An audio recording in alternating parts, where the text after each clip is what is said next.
Hey guys, welcome to Timeout with AJ. I'm just going to break down the Kevin Durant deal. Obviously, free agent going to the Golden State Warriors. Contract sounds like 2 years, $54 to $57 million with a second-year option, player option.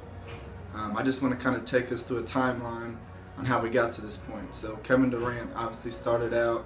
He had James Harden, he had Westbrook, he had Ibaka, plenty of talent to get the job done. Never happened. Okay. So we get fast forward to 2016. He's still got Westbrook. So you got two of the top 5 players in the whole NBA on one squad, throwing players like Ibaka, throwing some role guys like Steven Adams, and you got a pretty solid team to actually compete with Golden State. And that's saying a lot considering how great Golden State was this year. So from there, obviously Golden State's record speaks for itself. Record-breaking performance this year in the regular season. They get to the finals, blow a 3-1 lead to the Cavs, and everybody knows about LeBron and Cleveland and breaking the streak and breaking the curse and all the fun that comes with that. But what it really starts with is Golden State years ago doing great drafts, great GM moves. You have Steph Curry, 2-time MVP on a $12 million deal, roughly. You have players like Draymond Green and Klay Thompson still in a young stage of their contract career where they could be at max deals next year or the following year when they become free agents. Everything's really come together for the Golden State Warriors to give them this opportunity to even get Durant. So you put all those pieces together, Golden State side, that's how they got it to work. And then you look at Durant. So he started out with Westbrook, Ibaka, James Harden. I mean, they literally had their own big four that they could have been the first Golden State Warriors, great team, spread the ball out, a lot of shooters, but never really accomplished that. Ended up shipping James Harden to Houston. Now, obviously, Ibaka's gone, and now Durant. So let's flash forward to 2016 playoffs. Oklahoma City Golden State Warriors, they have the lead 3-1. Let's go to Game 6, for example. They had a real opportunity to take that game, and Durant ends up going 10 for 31, 1 from 8 from three-point range, 1 for 6 on layups, 7 for 23 on jumpers. I mean, this shot chart's really a mess. He ended up with 29 points because he got 8 from the free throw line and 4 points from dunks. But in reality, it was really a awful game, and anybody that watched that kind of felt like he was the reason they lost that game.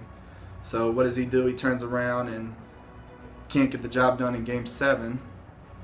Obviously, it's not just him, it's the whole team, but you're the best player on a team with the 3-1 lead. You need to be able to close that out. So he feels like he reached his pinnacle, so he's going to go to Golden State, the team that beat him, and be the best or the second best player probably. I mean, you can't put him ahead of Curry if Curry's back-to-back MVPs. So you're going to be a secondary scorer on the team that just broke the scoring record.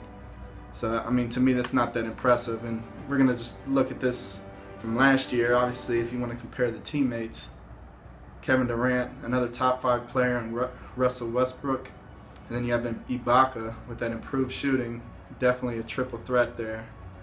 And this is kind of where I take objection to the LeBron comparisons, because you look at the team that he left. I mean, he was 1 game away from the NBA Finals beating this Golden State Warriors team.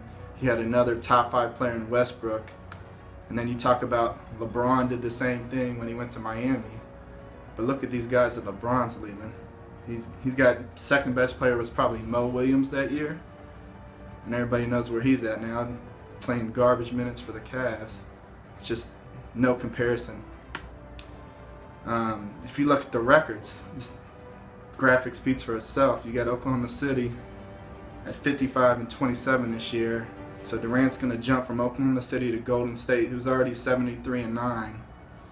Clearly, they don't need him to be successful. They've done it on their own. They've got there without him. They beat him.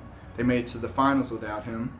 He's not a key, necessary ingredient to a championship for them. So really, how valuable is he? How much credit should he get if they win? And I think that's a long shot. I think everybody's already mailing the trophy there, but you still got to play the game. Look at the 2004 Olympic team. All those great scores, but not enough guys that were willing to be role players, and that's really why they got the bronze that year. And then you look at, this is Cleveland, not this year, obviously, the year that LeBron left. He had his team at 61-21, and this is when he left to join Dwayne Wade and Chris Bosh in Miami, who you can see there's 47-35. So it's not like they had a dynasty brewing or anything.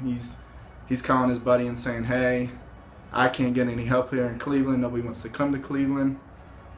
They're not going to spend the money. They're not going to pay the luxury tax. So let me come down there to Miami where they're willing to do those things, and we can bring Bosh along for the ride. The bottom line is this, KD. The weakest move I've ever seen from a superstar. Plain and simple. That's just how I look at it.